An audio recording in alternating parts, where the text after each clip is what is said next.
listening to the Love Unplugged podcast, episode 63. If you're looking for the best tips on nutrition, vitamins and supplements, skincare, fitness, and mindset, then today's episode is for you. So pull up a seat and join me and my guests as we dive into the best tips that they have learned throughout their entrepreneurial journey creating their health and wellness digital platform. Bonus, they also share behind-the-scenes advice on starting a partnership and business. So without further ado, let's get to it. Hey there, I'm your host, Jessica Frigon, and I am passionate about doing the inner work needed to reach your goals. Let me be your guide as we navigate all the fears and insecurities that surface when it's time to step outside of your comfort zone. Along with my knowledgeable guests and industry experts, I'm here to teach you how to reawaken your life purpose and passion and create the steps to turn your intentions into action. Ultimately, my goal is to empower you to rise above the blocks holding you back and start living the life you are worthy and deserving of. Come on, it's time to slow down, find a comfy spot with your favorite organic tea, and get inspired. Thank you for tuning in to the Love Unplugged podcast. Hello, loves. Today I am joined by the lovely Brianna Purcell and Kylie McGregor of Well Daily, a beautiful health and wellness website providing us with accessible, thoughtful, and inspiring content based on the philosophy that eating well and feeling good should be simple. I love that they feel that health is actually a journey and that everyone is at a different stage, and I can't agree with this more. So welcome, Brianna and Kylie. I am so honored to have you as my guests, and I'm so excited to learn all about your story and advice. But before we start, for those that don't know you yet, I would love for you to share a little bit about who you are. Hi, I'm Brianna, and Kylie, you can say hi. Hi. So we actually are both from Ontario, and then we came over here to Vancouver a few years ago. And so I grew up on a farm in Ontario, really rural upbringing, but it was amazing in so many ways. And I started off studying design and marketing in school. And so that's what I have a degree in. And I was working in that for a few years. And I really enjoyed it, and I still do to this day. However, the corporate world and this office life wasn't really for me. And throughout that, I always had yoga was really my rock and my foundation, and I kept coming back to that. And I'll get into this a little bit later on, but I was dealing with some health issues that ultimately led me to study holistic nutrition here in Vancouver. And that was really the birthplace and where Well Daily started to bloom. And yeah, so as Brianna said, I'm from Toronto too. So I moved to Vancouver about 4 years ago, and I had a career and still sort of do in PR for many years. So I worked at a PR agency. I worked at CBC in Toronto in the entertainment PR department, and then was just feeling a little bit burnt out. I wanted to leave Toronto and just try something new. So I started to dabble in a nutrition course online, and then just decided to quit my job and move to Vancouver and pursue nutrition here. Wow. So you guys both moved out here. Were you did you do that alone or did you do that with your family? We actually both had sisters here. My sister's gone back to Toronto. This is Kylie. But Brianna, your sister was here already, right? Yeah, my sister lived here, and I had come to visit her and a few other friends that lived here. And I was at this turning point in my life where anything was possible, and Vancouver seemed like a great option. So, and the school and the course that I wanted to study also happened to have a campus here in Vancouver. So it was a really easy transition for me moving here. I was living in the States previously for a few years as well. So living in the same country is a lot easier. Yes. So let's start with your personal health journeys. We can talk about both of your journeys. What inspired your careers to begin in the health and nutrition field? Actually, from a young age, I had a skin condition that's called psoriasis, and it's very itchy, dry, kind of flaky, irritated skin, and it was getting progressively worse. I had it since I was maybe 10 or 13 years old, and was still dealing with it on into my 20s. And the conventional medicine route, kind of put on some topical creams and ointments and said there wasn't a cure for it. And this just didn't really sit okay with me, and I wanted to dig a little bit deeper. So I started researching any kind of natural alternatives and solutions, and I began starting to find some blogs and books that actually had some information. And the idea that what you put in your body affects your skin was honestly such a new concept for me, and I was so fascinated by this. And so I found myself just Googling every night and reading blogs and stuff like that about health and nutrition and wellness. And so what ultimately led to studying nutrition was being able to find like a root cause or source of my own skin condition to help heal myself and to be able to have all of this knowledge for myself and perhaps share it with other people someday. Just because I know somebody personally right now that is struggling a little bit with psoriasis, I'm so curious as to how did you come to like a solution? Like, how did you find your root cause? What was your journey in figuring that out? It was really a lengthy process. And I think what's so challenging about skin conditions is that there can be a lot of different things that are going on in the body that are causing it. And there's not necessarily any tests that can prove the direct correlation. And so what worked for me was a variety of things. Number one, doing a food sensitivity test to see if there was any food sensitivities. And actually, a lot of people with psoriasis are sensitive to eggs. And that came up for me on my test. So I eliminated eggs out of my diet for a long time. I've incorporated them back in since my skin has been better now. So eliminating anything that came up on my food sensitivity test, working on healing the gut and incorporating a lot of probiotics in my diet, fish oils. And another thing that really helped me was I noticed that my skin was a lot better in the summertime, as most people with skin conditions do, just like the vitamin D and the sunlight really help it. And then in the wintertime, it was really worsening. So what also was a real turning point for me was being able to get UV phototherapy from a medical clinic here. And so that aspect of it, I actually did use the medical system. It's just, it's like a medical grade tanning bed, really, that just doesn't tan your skin. And you go there for a few minutes and you see like almost instant results within a few weeks. And then once your skin heals and you heal like externally and internally, then you have some really prolonged results, and you can go back to the UV phototherapy whenever you need. And since we are in Canada, then it's also free as well. So if your friend is dealing with psoriasis and it is severe or not, like mine at one point was very severe on my arms and legs. I didn't want to wear shorts. I didn't want to wear t-shirts. I like could barely sleep at night sometimes because like anything touching your skin was irritating. So like pants were irritating, but I didn't want to wear shorts. So I would like wrap my legs, and yeah, so I feel the pain and the struggles. And so all of those things combined with the UV phototherapy, supplements, gut healing, food sensitivities really, really helped. And this was over about a year or two of a healing journey. Wow. All right. What about you, Kylie? So my health issues have been digestive issues. So I've had IBS or some variation of it since probably I was like 18 or 19. So have been seeing naturopaths and nutritionists ever since.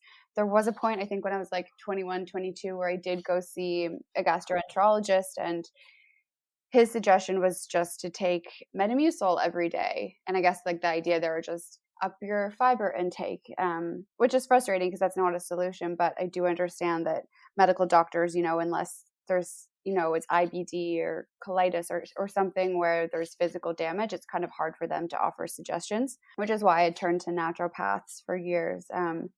And I haven't completely figured out, to be honest, and that's a bit challenging when you are, in school for nutrition, or you call yourself a practitioner, or you try and be an expert in health and wellness and you feel like you haven't completely figured it out yet. But at a certain point, like I've been on so many elimination diets and tried so many things throughout the years that I kind of just decided not to give up, but just, stop thinking about it so much and just take it a bit easy and do the things I know I'm supposed to do, but not let it consume my brain, which it has for so many years. I totally get that. I've had digestive issues, not IBS, but just like it's a very sensitive tummy, really. Yeah. And it really definitely impacts me. I notice when I've eaten something that I know I shouldn't be eating. I mean, it changes my moods. Like, obviously, I'm bloated, and, there could be other issues that I'm not going to talk about here. But my skin reacts, and like I'm exhausted and burnt out and whatnot. And it's such, I mean, people don't, unless they've experienced it themselves, they don't fully understand how much of an impact it can have on someone's life. Oh yeah, completely. Yeah, you're scared of eating certain things, or you're always that person that your friends are like, so what are you not eating right now? Or like, what can I make you for dinner? And it's just after like 15 years, you kind of just want to feel normal again. Exactly. And I definitely agree with taking a step back, because it can be overwhelming and like all consuming when that is like solely your focus, and it's just so much pressure and stress that you're adding to your body, which is also not good for your gut and whatnot either. So I love that you've kind of taken a step back to kind of reset and just kind of live and do your best to follow whatever your body needs and whatnot. Yeah. And I feel like eventually you'll land on something that works for you, because you've taken that time to just relax from all that stress of trying to figure it out all the time. Totally. And I feel pretty good at the moment. And there's days when I don't, but I typically know that that's because I ate something I shouldn't have. But yeah, you have to be a bit easier on yourself. Otherwise you'll go nuts. Yeah. It's so hard when you know that you're not supposed to be eating that, but you're like, oh, but it's so good. Well, I always say, like, Brianna and I talk about a lot how I just innately, I think, like, quote unquote bad food more than she does. Like, I love cheese. I love pizza. Like, I love things I know I shouldn't be eating.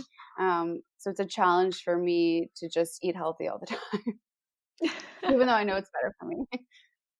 Mine's bread. I love my bread. I know. I'm gluten-free, so I can't eat good bread anymore. And that's the saddest, when you sit down at a restaurant and they bring you this beautiful bread basket and your friend just eats it alone. Yeah. Story of my life. I'm totally there with you. All right, so I want to know how you guys met. So how did this begin, this friendship and this partnership? So I'll jump into that one too. So we met in nutrition school. So our program was just a year, and we met towards the beginning, I think. I always say that Brianna you sat in the front row, and she always had these really good questions, and she was always so cool looking. I was like, who's that girl? I want to be friends with her. And we had this like little group of friends. And then, we just kind of started hanging out socially in that group of friends. And then towards the end of school, we started talking about what we were doing next. And that's kind of when we started talking about business stuff. And I thought the same thing about Kylie. I was like, oh, who's that cool girl that sits back there? And I knew that we were both from Toronto. So we connected really easily and quickly because we had that in common, and we knew all of the same places in Toronto, and kind of the same group of friends, even though we actually didn't know each other when we both lived in Toronto. We only met when we came out here. And while we were in nutrition school, everyone that we met, we just bonded so quickly and easily. And there is a lot of lifelong friendships and partnerships that came out of it that I'm so grateful for. I love how you make those connections from school that can either become your like next career, or they're like lifelong friends. I love that. Yeah. You never know who you're going to meet in these courses. All right. So I want to talk about Well Daily and how that began. Did you guys always want to be entrepreneurs? Did you see yourself eventually starting a business? Was this like a surprise, like, well, let's do this? Growing up for me, both of my parents were actually self-employed. I guess nowadays they might consider themselves entrepreneurs, but at the time they were just self-employed.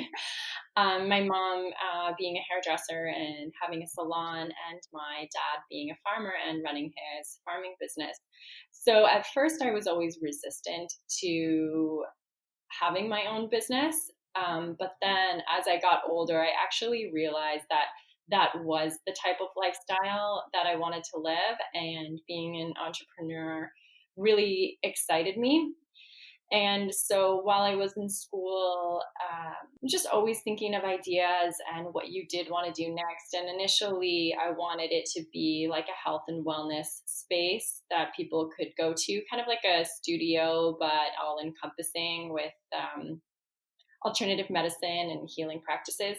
However, we live in Vancouver, and so do you. So you know how real estate is. And especially a few years ago, it was definitely at its peak. So just looking for spaces that were going to be big enough in a location that I thought was suitable was just really impossible. We'd be working so hard just to like pay the rent. So I wanted to take the idea of creating this health and wellness community and building it online, and using that as a platform. So we had more flexibility with where we worked out of, and just more flexibility in general of what we offered and where we were going with the business. So I felt like there overall was a little bit of a gap in the market of what was currently being offered in Canada in terms of health and wellness websites that were easy to understand and accessible. So I felt like, and Kylie did too, that there was a little bit of an opportunity there to be able to highlight as many Canadian brands and companies and people as possible, as I do really feel like Vancouver is a leading city in terms of health and wellness. Yeah, and I think like I personally becoming an entrepreneur business owner wasn't my first goal. I think I just went to nutrition school to recalibrate a bit and to learn more about something I was really interested in.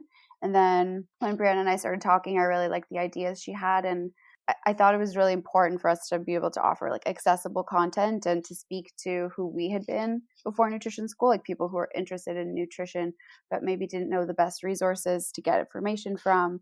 I felt like there were a lot of blogs that either really focused on that person and their journey or offered information that was maybe not super relatable. So we wanted to create more of like a website type, like just like a hub for information. Yeah, and we went from there. Well, you definitely succeeded. I love your website. The content is definitely very relatable and makes it seem a lot easier than it does out there in the world, right? Like health and wellness does sometimes become overwhelming for a lot of people just because there's just so much information and just so many pieces of advice and, vitamins, supplements, like diets, and like everything is kind of competing a little bit in some ways. But I find your website to be very down to earth and just for us to easily understand and take on that health journey easily. Yeah, then that's our exact goal. So what was the process in starting the business for you guys? As we mentioned, we started the business and kind of like vision boarding for it while we were still in school. So it was a real slow process at the beginning, mind you, because we still had projects and homework and assignments that we were doing while we were starting to create this. And we were really lucky because we were able to like keep our day jobs. And so we were able to kind of like bootstrap this as a passion project. And then we weren't financially like stressed out and making like just certain decisions about, well, daily, like for finances only. We could really take it slow and then build the website and get feedback and then build out the next part of the platform and get feedback. And so it's been more like enjoyable along the way for it.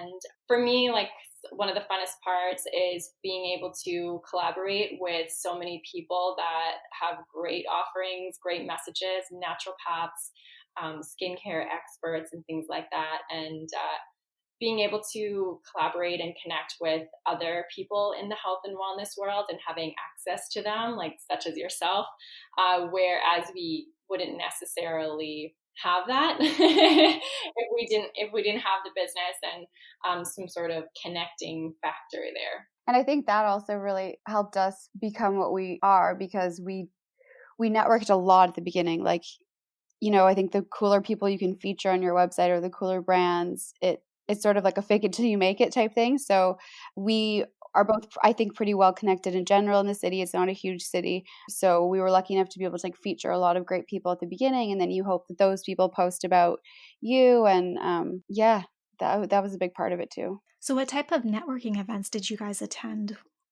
Well, it was more so just like if there was someone whose business we admired, we would take them for coffee or do an interview with them. But I know, Brianna, you've done a bit more networking events than I have. You did a bunch, didn't you?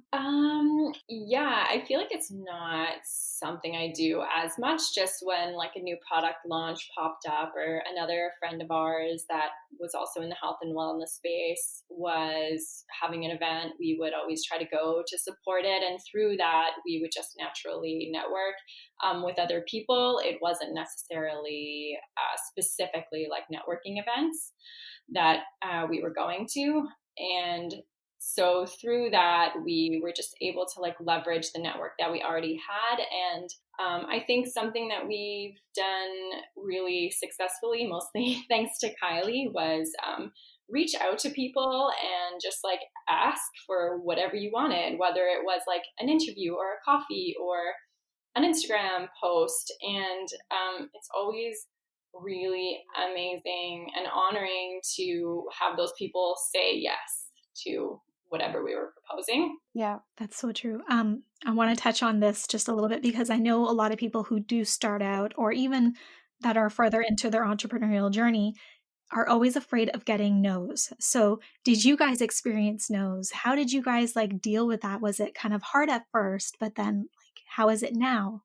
So Brianna's probably thinking the same thing as I am right now, but I think the best piece of advice we've been given, and it was early on, which was really lucky. We were chatting with an owner of she had a juice bar and restaurant and was pretty big in the wellness industry. And we asked her if we could do a quick interview with her and explain exactly what we wanted, how long it would take, where we wanted to meet. And she said, I get a ton of requests from people just saying like, can I pick your brain? Can I chat with you? And she said, you made it an easy yes for me. You told me exactly what you wanted, what you needed from me, what I would get out of it. And so I said yes. So I think the best piece of advice we've been given is make it an easy yes for someone. So whether you want to work with a brand and promote their product, like you tell them exactly what you want, what you're going to do, what they're going to get out of it. If you want to pick someone's brain, don't just say, I want to pick your brain. Like, what specifically do you want to know from them? Everyone's busy. So even if you want to do an interview, offer a phone interview, a Skype interview, and an email interview, whichever is easiest for that person. So I think that's been really, really helpful for us. Yeah, I totally agree. I totally agree with what Kylie said. That's been really helpful for us to come back to when we are reaching out and making pitches to people. And, we weren't really getting like no's that often, but I don't think it deterred us in any sense, because it just either inspired us more to continue to work on that aspect that was like quote unquote lacking in the business, of why they said no. Was it just not the right fit? Or they just didn't have time, or whatever. Was there areas that we could improve in order to make it a yes later on? And yeah, I think always coming back to like, okay, well, why did this person say no? Is it because you said, hey, let's collaborate? And they were kind of like, well, what are you going for? I don't really feel like having this whole like conversation of how we're going to figure this out. Or did you say, hey, I have 5 questions. I'd like to email them to you. Can you respond back? And they're like, okay, awesome. Yeah. So I think exactly what Kylie was getting at, just like how you're asking, what's your pitch? Are you making it an easy yes for them? Or are you making it as an easy no?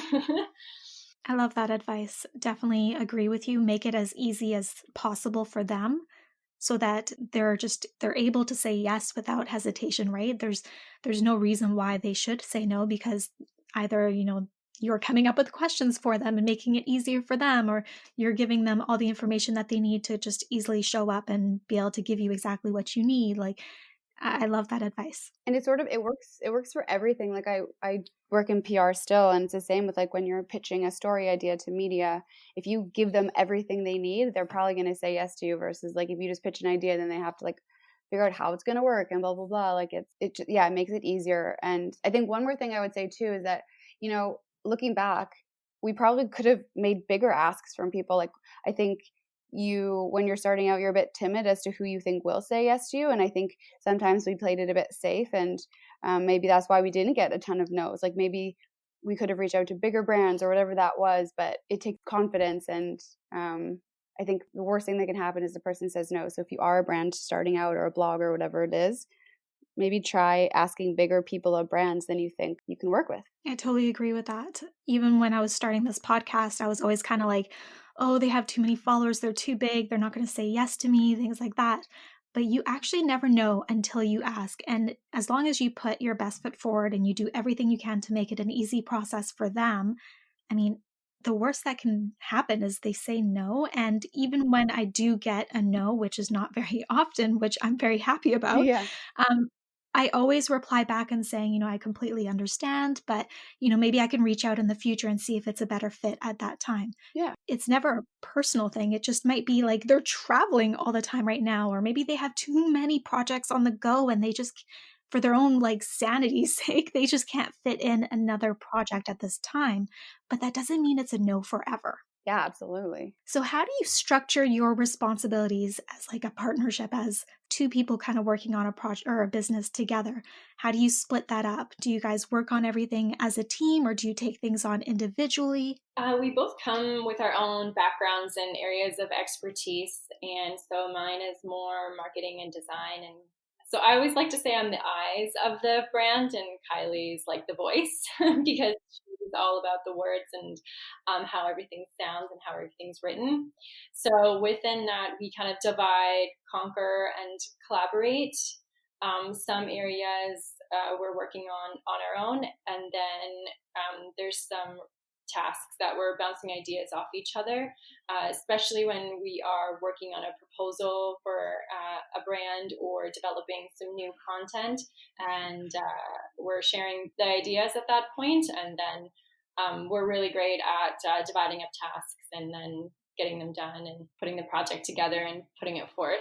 Yeah. Amazing. Do you have anything to add, Kylie? No, that pretty much sums it up. Okay. So for people out there wanting to start a partnership or like working with a friend in a business, you know, it's not always easy, and it's not for everybody. But would you guys have any kind of pieces of advice on how to make that a successful partnership when you do embark on that? Yeah, so I think like the first basic thing would just be compatibility. Ideally, you get along and have personalities that work well together, because you're going to be working together a lot. There are going to be issues that come up, so you have to know that you can have adult conversations. I think a mutual respect is really, really important, and I really feel that. Like, I think both of us really admire what each other bring to the table, and are very understanding. Like, at the end of the day, this is still a side hustle for us. So, you know, there was a point where I was working really full time and had to say to Brianna, like, I cannot put in 50% of work right now. And so we sort of switched my role to more of just focusing on kind of editorial stuff. And Brianna ended up doing more business stuff. And I never felt like scared to ask her that, or like she would be annoyed with me. Like, I think we've always been super honest with each other and understanding, because if you're not, then it's just not fun. And you don't want your side hustle to give you the same anxiety as your real job does.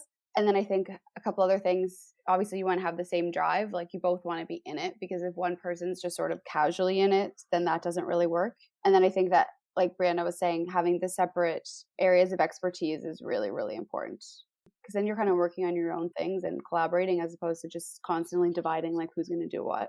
So yeah, those are a few things I think that have helped us still stay friends a few years later. Yeah, and just to add to that, I think in general, whether you're working with just a partnership or a team of collaborators, coming up with structures of like how everything will flow and processes is really helpful in making that work, because we do have a lot of contributors too. So we're constantly working with them, organizing publishing schedules and articles and images. And so the easier we can make it like for them and the flow of that, then the happier everyone is and the more content we're able to produce. So I think having clear and efficient structures and processes for everything is also really key in making a partnership or a small team work as well. That's amazing advice. Thank you so much for sharing that. I know people are going to definitely benefit from that if they're looking to start a partnership. But I want to dive into what you would do differently, knowing everything that you've learned along this journey. Is there anything you would change at the beginning or along the entrepreneurial journey itself? Would you do anything differently there? Yeah, that one's such a tough one to answer because everything kind of developed as it should have and came up when we were ready for it.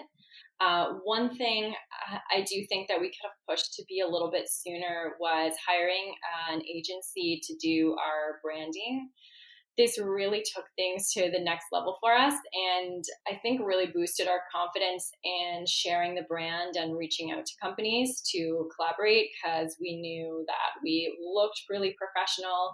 Oh, and another thing, do this early on, which we did, and I'm so grateful that we did, was get professional headshots. Such a game changer also, especially when you're like presenting yourself to brands, clients, social media. So when you do start working with third-party contractors or people like that, I think it really starts to make you accountable as well to show up for them, make sure that you have everything prepared, and you're paying them money, so you want it to turn out good. And so I think that really helped us to move forward with the brand and yeah, build more confidence and be able to have like a more put together brand as well. And I would say, just to add to that, I think we vision boarded at the beginning and we would meet every so often to go over what our goals are and stuff. But I think we were always and I'm like this, but we're such big ideas people that sometimes you can get carried away with what you want to accomplish and what your plans are for the next year, that either you come up with like too many ideas or you sort of lose sight on what your immediate goals are. So I think I would suggest to anyone who's starting a business, like, think of your big plan, but then just like keep coming back to your realistic goals and set an amount of goals that you can actually achieve and then do them. Like, I've had so many ideas for like interview series and things like that, and I can procrastinate and just like keep them as ideas, but set a realistic idea and then act on it as soon as you can. I think that's helpful. I totally agree with that. All right, so let's get into the meat. Being a health and wellness website, I'm sure you guys have tons of tips, lots you've learned along the way and whatnot. So I kind of want to pick your brain on some topics. So for nutrition, what are your guys' thoughts on, diets, healthy fats, plant-based, superfoods, like all those types of things? What is some key things that you've learned that you think are really beneficial for us? So I think in a very general sense, what we all have to keep in mind is that what works for one person might not work for someone else. And that kind of applies to everything. But, some people will tell you that being vegan is the only way to go. And I know people who've tried to be vegan and they can't thrive on that diet. Like, they just don't feel good being in that diet, whereas someone else will be, depending on how your digestion works. Certain foods that are supposed to be like really, really good for you might not make you feel good. So I think you just have to really personalize whatever you're doing. And even things like, this is not a serious one, but Brianna loves matcha. And I tried to get on the matcha train for a while and I knew it was so good for me, but like, I just don't really like it. So don't force yourself to jump on a trend if you don't love it. Like, there's so many options out there. Just do what works for you. Anything to add, Brianna? Yeah, Kylie really, really covered kind of our philosophy on diets and those types of things. Like, really, also, I know it sounds super cliche, but there's so much truth to it of just like listening to your body. Like, is caffeine good for you? Does it make you feel too anxious or not? And just like really noticing, because your body is always speaking to you. You just need to take a moment to listen. And if you do that, then you're going to avoid from having more issues in the future that are like a little bit more severe as well. So take a moment, listen to your body. Is that food serving you? Is it not? And like not getting wrapped up in kind of like the food guilt that might be going on around it, or like the stress that you could be like bringing on yourself by thinking about what you can't or can't eat. It's an honor to be able to eat food and have so many choices like we do. And so being gentle and kind about it, and not thinking about restricting, but rather what can you add into your diet, and crowding out what doesn't necessarily need to be there. I definitely agree with you guys on all those points. I think it's so important to kind of put away what society is telling us we should be eating, and we should be taking this and following this diet, etc. And I think we really need to look inwards and just be aware of what our own individual bodies need and what sits well with us. Because people are pushing so many different things like superfoods and whatnot, and not all of them will sit well with you. 100%, yeah. Now, what about vitamins and supplements? There's so many vitamins out there. There's so many things like, the medicinal mushrooms, ashwagandha, chaga, like lion's mane, things like that. Collagen is another thing. Like, what do you think are the key things that we should be taking on a daily basis, or we should be incorporating in our routines? So I think there are some baseline supplements that everyone could use, like a vitamin D and things like that. But I think besides that, you want to address whether you're trying to fix something, or there's like a health concern you're trying to address. So obviously, like, there are so many supplements you could take, whether you've like energy problems or digestive problems or whatever. Like, you don't want to be taking a ton of supplements every day. Like, it's overwhelming, it's expensive. So, I think, like, for me, I go in and out of taking supplements because I generally have pretty good energy levels. I sleep really well. So if my digestive issues are the issue, or stress, maybe those are the two things I'm trying to address. So I'll take maybe like medicinal mushrooms or adaptogens. And then I started taking this really cool supplement. I think it's only in Canada now, but it's made from like mandarin peel. And it's supposed to help with digestion and your gut lining. So I discovered that one. So I've been taking that one. I think, you just have to focus on what your body needs, because there are endless products you could take. Yeah, I totally agree with Kylie on that one. Like, multivitamins are such, in my opinion, a thing of the past. I think it's more important to take a specific supplement at a specific dose, because you need to consider, are you taking it for are you taking a therapeutic dose for like a discomfort or a disease or something that's more severe, or is it just like a maintenance dose like collagen? So based on if it's maintenance or therapeutic, then you can decide what types of supplements you need and your dose. And we live in Canada, so during the winter time, as Kylie said, vitamin D is really important. And depending on what you're going through at that time, make your supplement choices based on that. So a few supplements that I have in my cupboard on an ongoing basis that I'm adding in often is, yes, collagen. We have a few different mushroom blends right now that I'm trying out that I'll add to different drinks and smoothies. And we're often trying out different supplements from companies as well.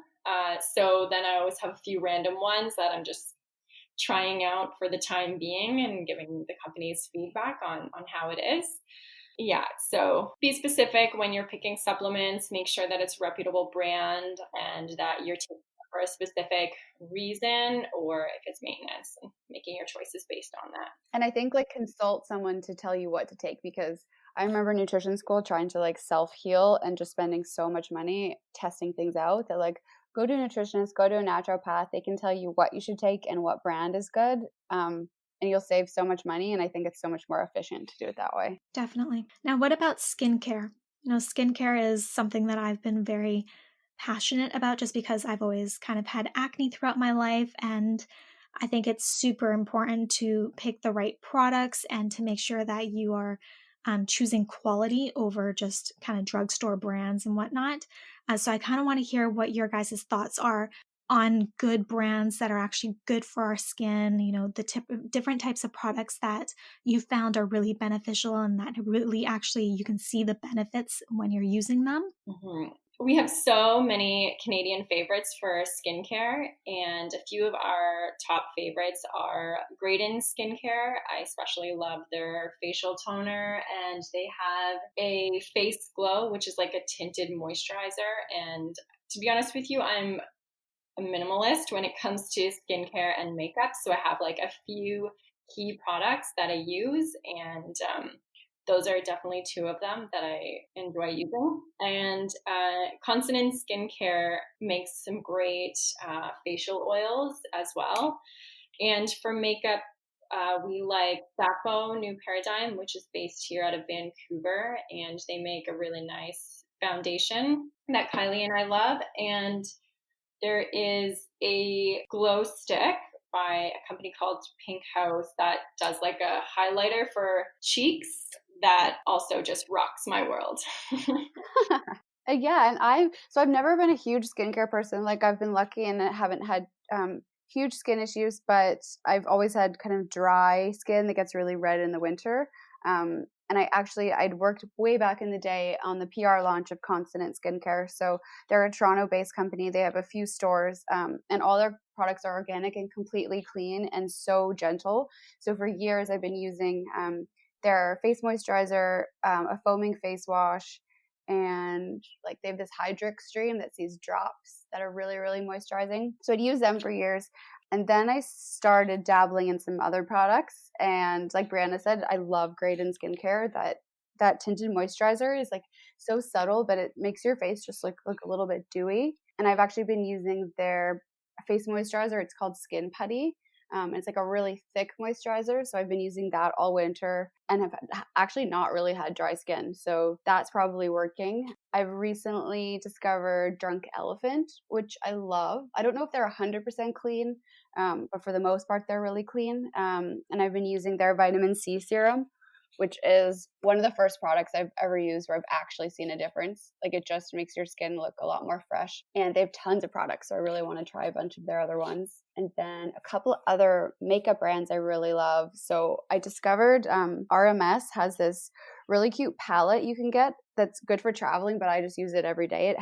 It's all kind of like liquid gel products. So it has a little a blush, a lip balm, a highlighter, and a bronzer, and you can use your finger for all of it, and it's just this like tiny little kit, so I love that. And then one more product, Kosas, like Kosas, they make really nice lip glosses and lip balms, and they have a really nice oil foundation too. Like I say, I'm like not super into skincare, but then I just listed a lot of things.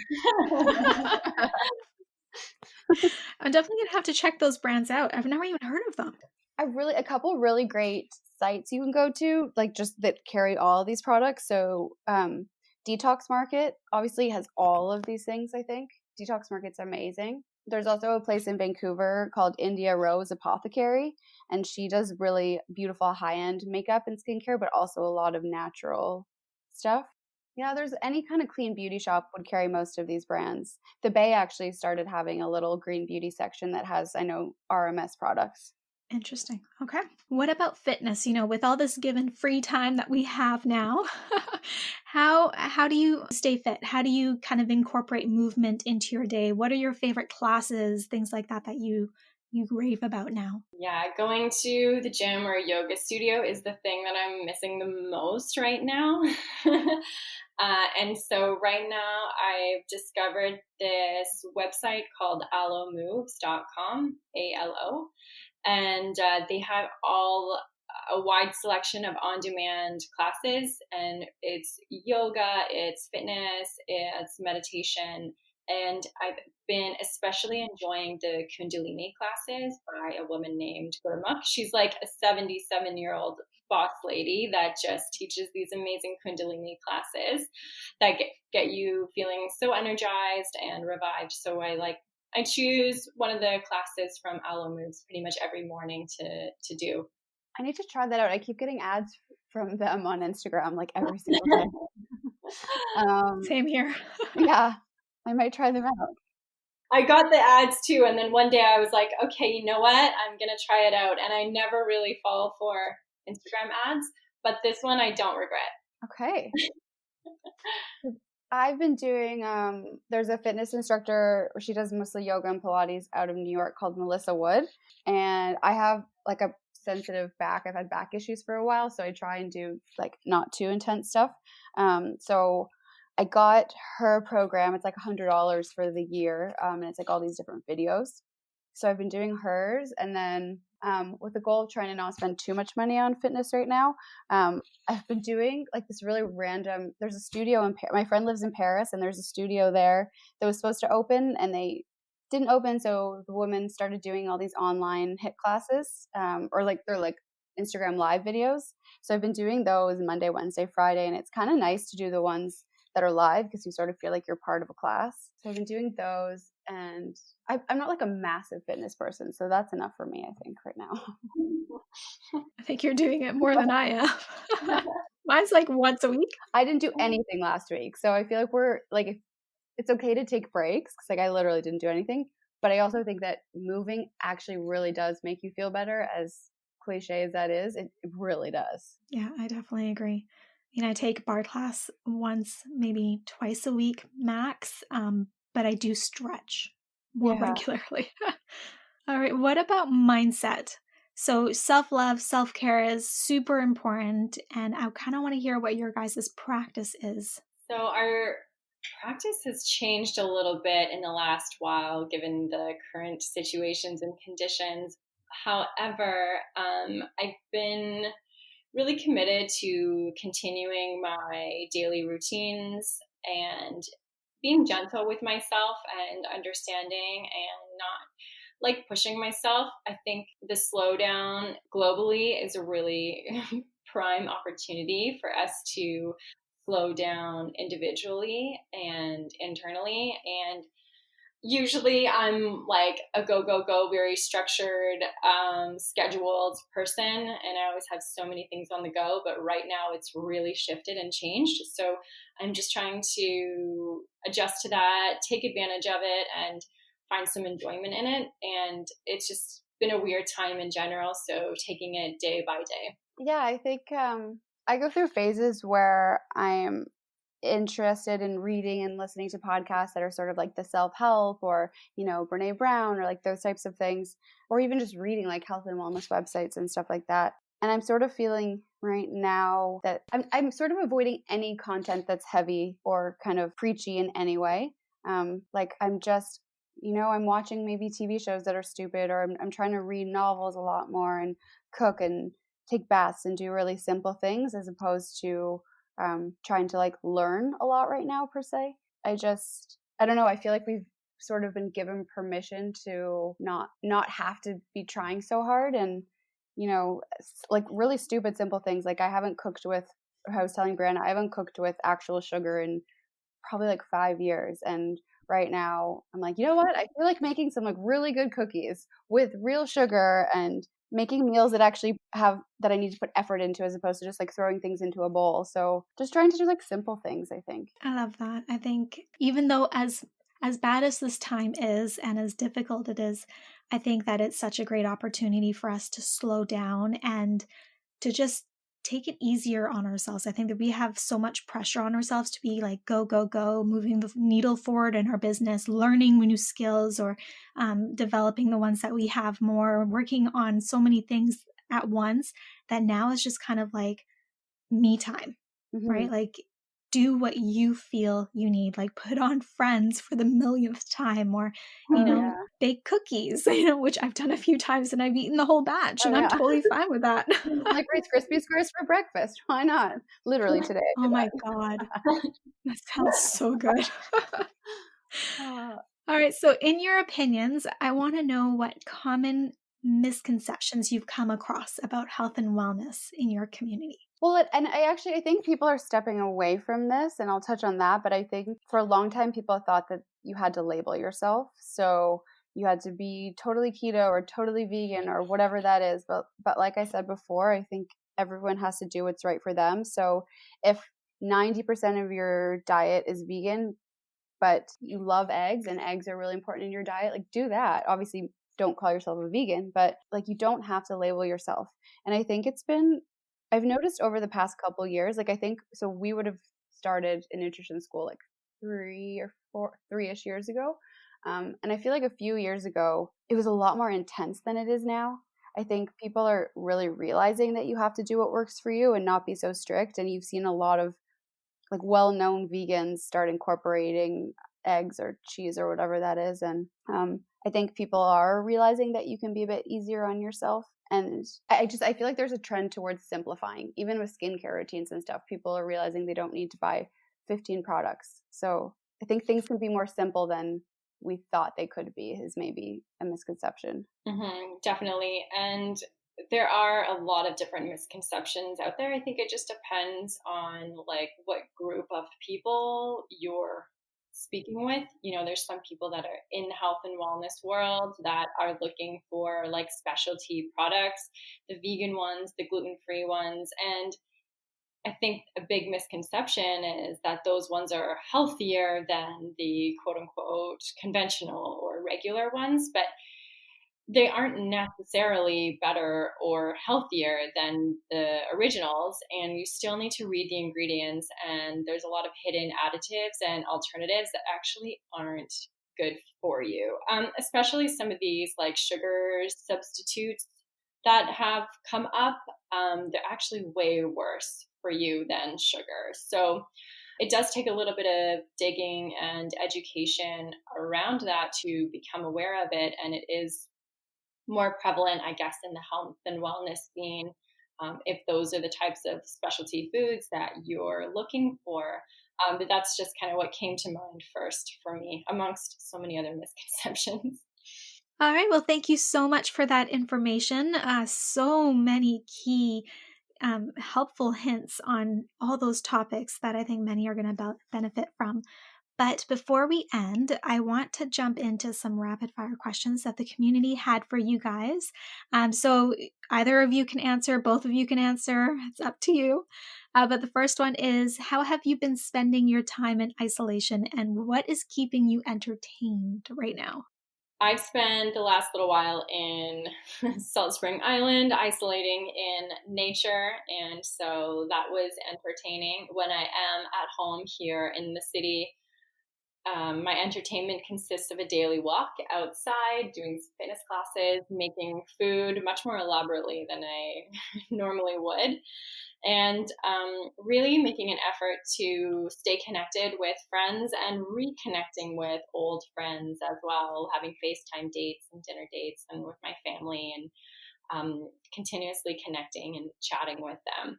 And I go on many dog walks a day, which is really nice. I've been trying to go on like sunset walks, like when it's really nice out or by the water. So that's been nice, like forced me to stay outside.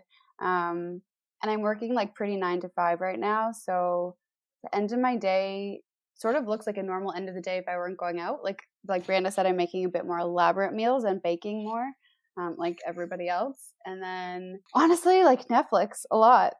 Like I'm rewatching Sex and the City right now, trying to like divide between either like documentaries or more like lighthearted, funny shows.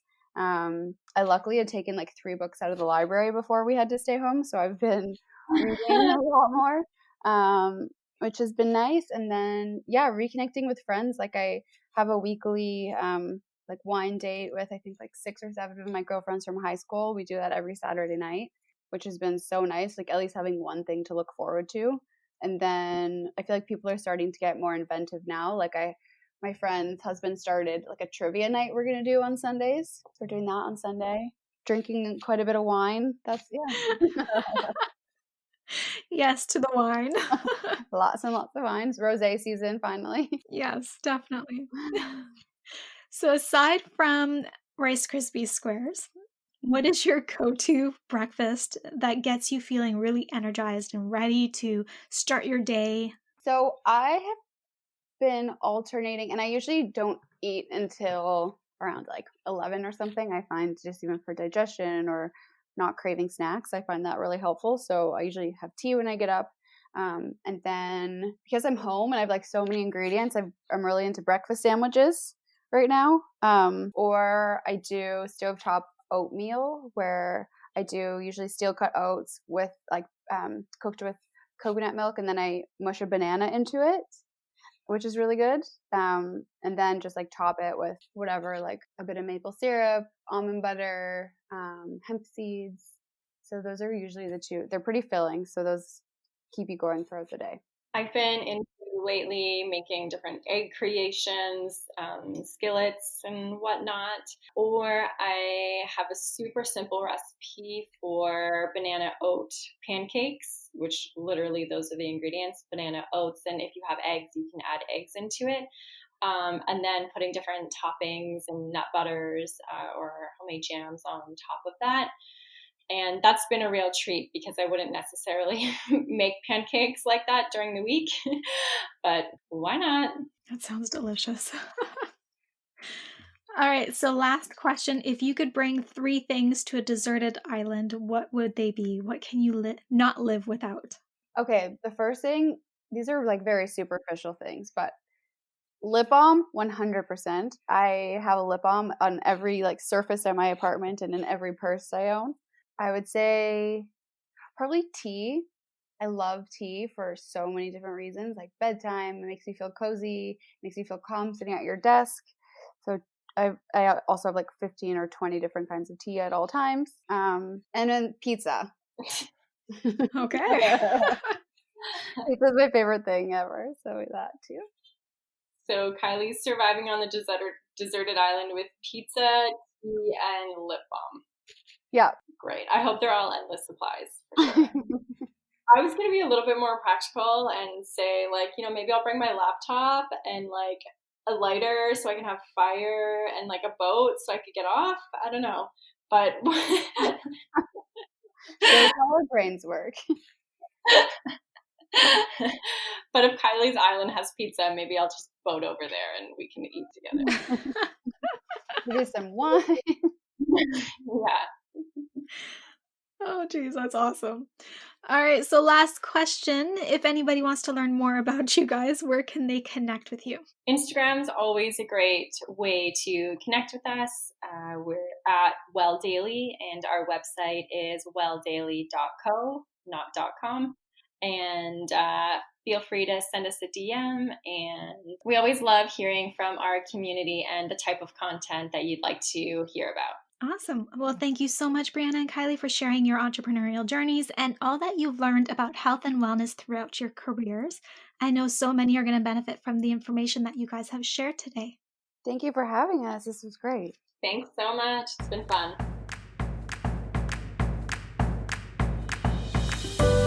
I'm Jessica, and thanks for tuning in today to Love Unplugged, the podcast. If there are any questions or topics you'd love answered on the show, head on over to www.projectloveco.com and share your request with me. If you haven't yet, go to iTunes and subscribe, rate, and review this podcast and share it with a loved one. Your feedback means the world to me, and the community we've created is what fuels our discussions here. After all, this is all for you. Join me next time for another unplugged conversation.